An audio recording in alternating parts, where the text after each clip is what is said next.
चलिए अब कौन सा चैप्टर है, देखिए सर्वनाम का मतलब क्या होता है, जिस मतलब संज्ञा के बदले में जिस नाम का प्रयोग हम लोग करते हैं उसे ही कहते हैं क्या, सर्वनाम। किसके बदले में, संज्ञा के बदले में, किसके बदले में, संज्ञा के बदले में। तो बताइए संज्ञा किसे कहते हैं, संज्ञा पढ़ा दिए हैं, उसका 5 प्रकार भी पढ़ा दिए हैं। संज्ञा किसे कहते हैं बताइए, संज्ञा किसे कहते हैं, आप बताइएगा, कौन बताएगा।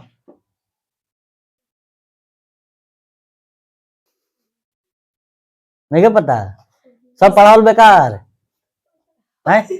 बहुत बढ़िया, हाँ बताइए। किसी वस्तु या व्यक्ति के स्थान पर, स्थान के नाम, किसी भी वस्तु व्यक्ति के स्थान के नाम को संज्ञा कहते हैं। याद नहीं है संज्ञा, इतना आसान है।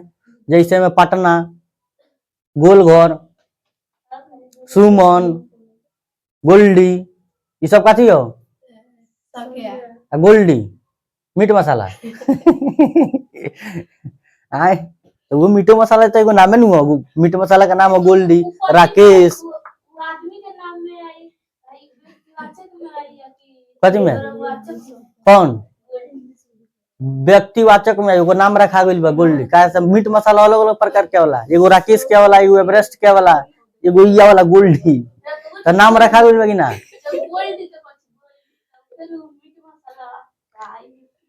व्यक्तिवाचक में चल रही है,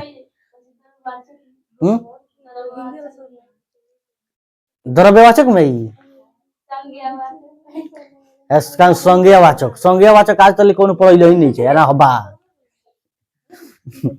चलिए तो संज्ञा के बदले में जिस शब्द का प्रयोग किया जाता है उसे क्या कहते हैं, उसे संज्ञा कहते हैं, उसे सर्वनाम कहते हैं। ठीक है, सर्व मतलब होता है क्या, सभी, और नाम मतलब नाम। इसमें जो भी नाम हो उसके बदले में जिस शब्द का प्रयोग करेंगे उसे क्या कहेंगे हम लोग, नाम कहेंगे, सर्वनाम कहेंगे। दिमाग में सेंटर में नहीं है। चलिए जैसे में देखिए, राम खाना खा रहा है, राम खाना खा रहा है। ठीक है, अब हम लोग ये जो राम है ये तो हमारा संज्ञा हो गया, नाउन हो गया, क्योंकि राम नाम है। अब इसके बदले में हम लोग जिस शब्द का प्रयोग करेंगे वही हमारा क्या होगा, सर्वनाम। क्या होगा, सर्वनाम। अब देखिए राम खाना खा रहा है, अब हम लोग कहें कि वह खाना खा रहा है, वह खाना खा रहा है।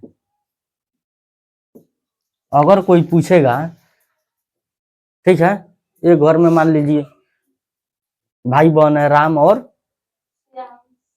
तो इसमें बहन कौन है राम और गीता। ठीक है, तो कोई आया गीता से पूछा कि राम क्या कर रहा है, तो अगर राम खाना खा रहा है तो वो गीता कहेगी कि राम खाना खा रहा है, तो संज्ञा हो गया, संज्ञा हो गया। लेकिन अगर गीता कहेगी ये कि वह खाना खा रहा है, मतलब राम के बारे में बोल रही है, लेकिन ये जो राम है इसके जगह पे किस शब्द का प्रयोग कर रही है, वह का, तो वह क्या हो जाएगा, वह हो जाएगा क्या, सर्वनाम। समझ में आया, वह क्या है, सर्वनाम। तो सर्वनाम का पहचान करने के लिए 5-6 शब्द है जिसको हम लोग जानेंगे। ठीक है, अब देखिए, मैं, तू, आप, वो, यो, जो, सो, कितना हो गया, 3 3 6 7, ये हमारा सभी क्या है, ये सर्वनाम है, सर्वनाम है। अब मैं अगर अगर मुझे जाना है बेतिया, तो मैं कहूंगा अपने आप को विशाल बेतिया जा रहा है तो दूसरे बारे में हो गया, दूसरे किसी के बारे में क्या कहूंगा कि मैं बेतिया जा रहा हूं, तो ये जो मैं है क्या हो गया, सर्वनाम। संज्ञा के बदले में, किसके बदले में यूज करना है? संज्ञा के संज्ञा के बदले में। तो संज्ञा के बदले में जिस हम लोग शब्द का प्रयोग करेंगे उसे ही हम लोग क्या कहते हैं? सर्वनाम कहते हैं। ठीक है, चलिए लिखिए सर्वनाम किसे कहते हैं। नाम की संख्या कितनी होती है? 11। कितनी होती है? 11 लिखिए लोग। सर्वनाम की संख्या कितनी हो गई है? 11। मैं, तू, आप, वह, यह, जो, सो, कोई, कुछ, कौन, क्या, ये सब क्या है? सर्वनाम सर्वनाम के संज्ञा ना होता है। संज्ञा नहीं होता है, सर्वनाम का संज्ञा संख्या संख्या। इसको गिनिए तो अब ये होती अब नहीं है, बस 11 ही है। हो गया। कौन? अब देखिए ये जो सर्वनाम की संख्या कितनी होती है? 11। कितनी होती है? 11। और कौन कौन? कोई भी वाक्य में, देखिए कोई भी वाक्य में ये 11 में से कोई भी एक आ जाएगा, वही होगा हमारा क्या? सर्वनाम। ठीक है, अब हम लोग को पढ़ना है सर्वनाम का भेद। अब जैसे में हो गया है, जैसे में सर्वनाम का प्रकार, सर्वनाम कितना प्रकार का होता है? 6 प्रकार का। आंसर में लिखिएगा कि सर्वनाम 6 प्रकार का होता है। 6 प्रकार का होता है। अभी लिख रहा है भैंस, अनिश्चय वाचक। भैंस, आगे बताइए, आप लोग पढ़िए लिए हैं। प्रश्नवाचक। 5वां व्यक्तिवाचक। निजवाचक। निजवाचक सर्वनाम। निजवाचक सर्वनाम। और 6 नंबर संबंधवाचक। हाँ, संबंधवाचक सर्वनाम। बताइए सर्वनाम कितना प्रकार का है? इसका भेद कितना है? 6। कौन कौन? अब पुरुषवाचक कहाँ गया? पुरुषवाचक, निश्चयवाचक, अनिश्चयवाचक, प्रश्नवाचक, निजवाचक और संबंधवाचक। जिसमें पुरुष जाति का बोध हो, पुरुष जाति का पता चले, उसे हम लोग पुरुषवाचक सर्वनाम कहेंगे। और निश्चयवाचक का मतलब कोई अगर वाक्य बोला जाए वो निश्चित, मतलब वो निश्चय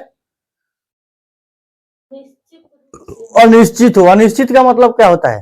पूर्ण रूप से नहीं होना, पूर्ण रूप से नहीं होना। तो उसमें किसमें, वो किसमें आ जाएगा? अनिश्चय में। लेकिन जो निश्चित रूप से होगा, जैसे में यह मार्कर है, यह मार्कर है, ये मार्कर है कि नहीं है? है। तो ये किस में आ जाएगा? निश्चयवाचक में आ जाएगा।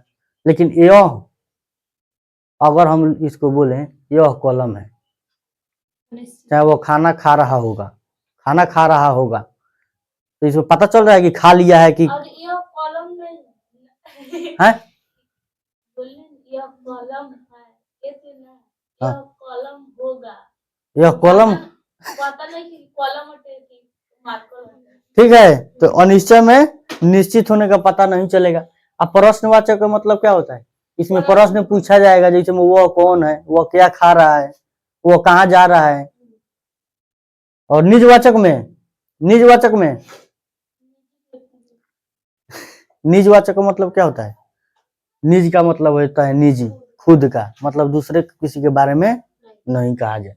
और संबंधवाचक का मतलब होता है संबंध बताना, जो संबंध कारक बताए हैं, संबंध कारक षष्ठी विभक्ति का, के, की। हो गया 6 गो। लिखिए लिखिए 6 गो लिखिए, लिखिए। उसके बाद इसका परिभाषा लिखवा रहे हैं।